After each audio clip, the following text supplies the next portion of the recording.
wapenzi watazamaji wa Jusam TV katika update ya Cheka Kitana. Hapa leo niko na mshikaji hapa, naweza kuzungumza naye, lakini kitu ambacho nakwenda kumuuliza kile ambayo sehemu ya uchizi kichizi.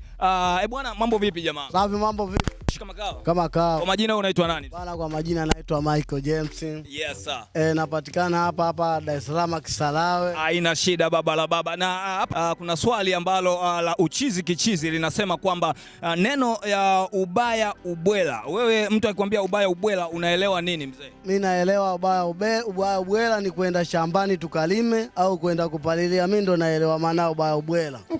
Dai bwana, ni noma sana jamaa, kama mlivyosikia maana ya ubaya ubwela ni kwenda shambani kwenda kupalilia, si ndio bwana, ni noma sana. Shout out sana, usisahau kusubscribe channel hiyo na kushare, kucomment pia pamoja sana mzee. Shout out.